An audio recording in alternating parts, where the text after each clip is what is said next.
Good morning, guys. Once again, it is I, the chairman, bringing another review of physical media. And I want to start off by saying that I was remiss in mentioning that I had received 4K's the other day that I didn't mention in my previous video. And they were from the Amazon 3 for 2 sale. So I finally picked up Dune, Venom, Let There Be Carnage, and actually I rebought No Time to Die. I had already previously bought it, but because it was already in that sale, I wanted to just get a 3 for 2. So I returned my previous one that I bought, and it actually ended up being like a cent cheaper. So there wasn't anything else in the sale that I really wanted. So I figured, I'm not going to lose anything. In fact, I'm going to gain a cent. So that's what I did. We watched through Dune and Venom, and Venom was it was all right. I mean, it looked fine. The good thing was that it looked better than it did when I saw it in the theater. But that's also a bad thing because my theatrical experience should be better than my home theater experience. But sometimes you have a crappy theater nowadays, and that's kind of how it is. So it wasn't particularly spectacular from a visual perspective. Obviously, there's a lot of dark scenes. It seemed kind of dark. I could still see everything fine. So don't really have anything to complain about, but I also don't really have anything to praise the 4K presentation of this film as particularly. And I watched through Dune, and I really wish it was in the IMAX format because you really feel like you lose something with it being in the 2:3:5 aspect ratio. Just feel like it could have been bigger. When I saw it in the theater, it was definitely, I would say, definitely a more overwhelming experience than watching it here on screen. And clearly, it's still a great experience on screen, but just wish we had that IMAX aspect ratio. The 1.5:1. Really think it would have looked a lot better, but it's still 4K. It's still physical media. It's still better than the HBO Max version. So we obviously have this, and it's maybe one day they'll come out with an IMAX. Who knows? But until then, we'll just have to enjoy the 4K. And also, I just got in yesterday this very interesting gem, John Williams in Vienna, and he's live in Vienna, and he's conducting with the Wiener Philharmoniker, and also with his frequent collaborator, Anna Sophia Mutter. And so this was when was this? This was trying to see when this was when this performance was actually done. But so just to go down the set list, if you want to call it that, you got Flight to Neverland from Hook, you have excerpts from Close Encounters, Hedwig's theme from Harry Potter, theme from Sabrina, you got Far and Away, Witches of Eastwick, Adventures on Earth from E.T., Jurassic Park theme, you have the stuff from Warhorse, Jaws, obviously, Marion's theme from Indiana Jones, 3 from Star Wars, The Rebellion is Reborn, Luke and Leia, the main title, Cinderella Liberty, never heard of that. Adventures from Tintin, you have Schindler's List, you have the Raiders March from Indiana Jones, you have the Imperial March, and then a bonus is you have an interview with John Williams and Anna Sophia Mutter. So the one caveat of this is that this is, well, actually, no, I'm sorry. It says all regions here, but when I went to buy it, it said it was region 2. So it doesn't matter because I have a all region player. But just be aware that if you are going to buy it, and I got this from Amazon, but it didn't ship from Amazon. It came from Rare Waves in the UK. So it might be all regions. It might be region B. I haven't even opened this up yet to see for sure. So when I do, and if there's a discrepancy, I'll let you know. Obviously, it's better to be all regions, because if you don't have a all region player and you want to get this, you're going to be out of luck, because I don't think this is available in region A. So we'll see. Anyway, so I wanted to finish out by giving a review of 2 anime classics on 4K, and I'm pretty sure they're the only 2 anime classics on 4K, but they're the Funimation set of Akira and also the Lionsgate 4K of Ghost in the Shell. Now, I'm not a really big anime fan, so I can't comment on the breadth of anime and tell you if there are other films that are of the level of respect and, I guess, admiration that Akira and Ghost in the Shell have. There might be, but the fact that these are probably the 2 most well-known anime in the West, and that they have received the 4K presentation, unlike others, tells me that, at least to some extent, they're considered the 2 best anime, if not 2 of the very best, that have come out in the last 30 plus years. Akira's first, it came out in 1989, I think, and Ghost in the Shell was 1995. And so both of these films are very singularly anime. They cover really heady and kind of trippy topics. Both musings on what it means to be human and not human. They're both set in the future, where, especially in the case of Ghost in the Shell, you see people with a lot of cybernetic enhancements. So clearly we see these themes played out in a lot of science fiction, where the more enhancements that you get, do you feel like you're losing your humanity to the point where they just straight up create androids. The main character, the Major, is essentially an android, and she's part of a elite, I guess it's a elite, what's really not police, law enforcement task force called Section 9, and they're on the run for, they're on the hunt for a mysterious hacker called the Puppet Master. And then as things go along, they find out that the Puppet Master is not a person, but it's a computer program that was created by a rival section in the government called Section 6. And so this Puppet Master tries to convince the Major that he has to merge with her to attain a higher level of consciousness. And I'm probably getting some of this wrong because I only watched it once, so please don't assume that I am an expert on exactly what's happening in this film, because there's a lot going on. But essentially, he's trying to appeal to her sense that she's not really human, and that she's meant for bigger and better things, and that it's just another step in the path of human evolution, etc., etc.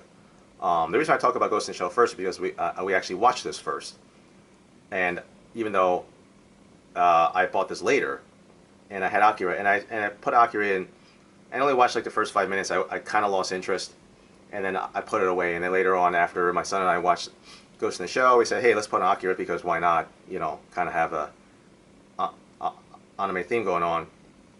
And Akira is like crazy, where Ghost in the Shell is actually pretty straightforward. I think most people can watch Ghost in the Shell and pretty much get what's going on, but I don't know that a lot of people would get what's going on. I mean, you can tell there's a lot of really heady, a lot of very high concept things going on in science fiction, like very high concept science fictional things going on in Akira. But you're still left, after watching it, you're still left wondering, what the heck did I just watch? What exactly is going on here? Because they don't really explain a lot. And so you have essentially a story set in a post-World War III Tokyo that has been rebuilt, but that is falling into disarray, is overrun with street gangs. There's a lot of intersectional conflict going on. There's strikes. It's not complete dystopia, but it's getting there. And so throughout the course of the film, you follow Kaneda and his buddies in a motorcycle gang, and they're trying to find out what happened to their friend Tetsuo, who has come into contact with a very strange child who doesn't look like a child because he looks like he has an old man's face, but he's like a child.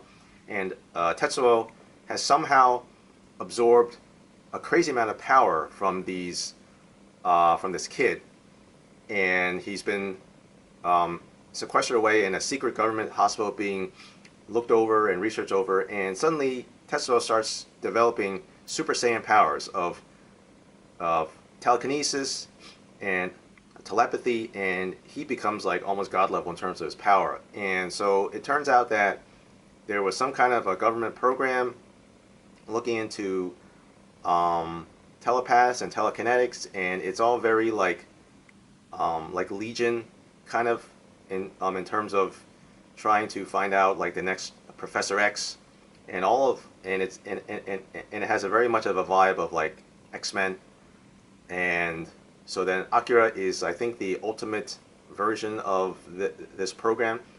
Akira's not even, I mean, you think Akira's a character, and I guess he kind of is, but it's almost more of like a concept. There's these cults that worship Akira, or that are very much looking forward to seeing the coming of Akira, and it's kind of left up to your interpretation as exactly what and who Akira is. I mean, you see a boy appear, and it seems like that is Akira, but it also seems as if Tetsuo is becoming Akira, or is becoming greater than Akira. Yeah, this film is probably one of those ones that takes either several watchings or reading what other people have written, because I'm kind of giving a very bad description of what's occurring in this film, but it is wild. So I would definitely recommend, regardless of whether you're an anime fan, even if you're just a fan of genre itself. I mean, there's a lot of cool stuff in here that will make you think and will make you ponder as exactly what's going on. But yeah, so Akira, definitely recommend it. I don't know that you need to get this version because it's pretty stocked. It has this nice hard case. It has a booklet with very long, extensive interviews with the filmmakers, and so yeah. But so I want to finish off here is that having watched these two films on 4K, and actually I understand that there was an issue with the initial edition of Akira on Funimation. The initial Funimation edition of Akira, that it was missing the HDR, and that there was a disc replacement program. And I don't even know if this one that I have is the one with HDR or not, because to be honest, it left me thinking: does cell-based animation actually benefit from HDR? I mean, 4K to some extent it will, because it's a chemically photographed film. So any increase in resolution will benefit your viewing experience. But will HDR really benefit? Because these are two-dimensional images that are being photographed on a plate, with light being projected from behind the plate into the camera lens. And this is different than live-action photography, because it's in live-action photography where HDR, high dynamic range, should truly benefit the image in terms of increasing its depth and dimensionality, because your ability to perceive that something is three-dimensional is based on how the light reflects off of a three-dimensional surface, such as like when the light bounces off my face, every different angle of my face, the light bounces off differently, and then when it comes back into your eyes, you perceive it in just a different enough way as to tell that my face is three-dimensional, that I have depth, that my nose is closer to you than my ears are. But when it comes to animation, the only way to achieve that is through shading and variations in color and the skill of the animator. And while the animator can be as skilled as possible, he's limited to the fact that he's drawing on a two-dimensional surface, and he's limited by the selection of colors that he has, by the paints that he has. Now, obviously, when it comes to animation, there's a tremendous range of colors that are available. You could mix as many different colors as you want.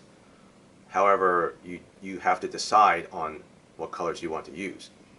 So when it comes to the other benefit of HDR, which is the wide color gamut, I don't know that you're really going to benefit from the wide color gamut, because you've already set your colors. You've established those colors, and any increase in the gamut is not going to increase the range of color, because it's already been limited by the choices made by the animators. It's not like if you go out into nature and you photograph something in 4K HDR, you're going to see a vastly increased range of colors, simply because you weren't able to capture that range of color before with the limited photography that you had. Whereas, so, you know what I'm saying is that now you can reveal color that was there but simply couldn't have been captured by the technology. Whereas with animation, you've set that. You're already limited to the colors that you have, because you can only have so many colors to work with when coloring a scene.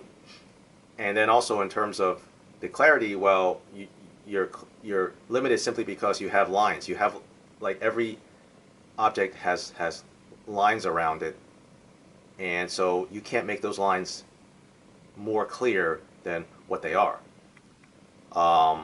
So even though, like, watching these films on 4K, they look great, they don't pop out to you the way that a live action 4K would, or the way that a modern CGI animated film would in 4K. Because when they're doing it in CGI now, they have a far vastly greater range of colors. They can do all the shading they want. They can make things look as deep and as dimensional as possible, and the limitation is just simply your computer programming power to achieve that look. Whereas before, with hand-drawn cell animation, you can have the best artists in the world, but they're not going to make something look three-dimensional the way that a real live image is captured on film or on a sufficiently high resolution digital camera. So that's kind of my thoughts on cell animation on 4K. I might be completely wrong, because I'm not a complete total expert by any means, and I haven't watched a tremendous amount of animation on 4K. But those are just my thoughts from watching this film, just from understanding how image works, how photography works, and how the 4K transfer works. Those are my thoughts. So if you have any other thoughts about that, or you would like to reply back to me, please do so in the comments. If not, hope you enjoyed this video, and I'll talk to you later. See you.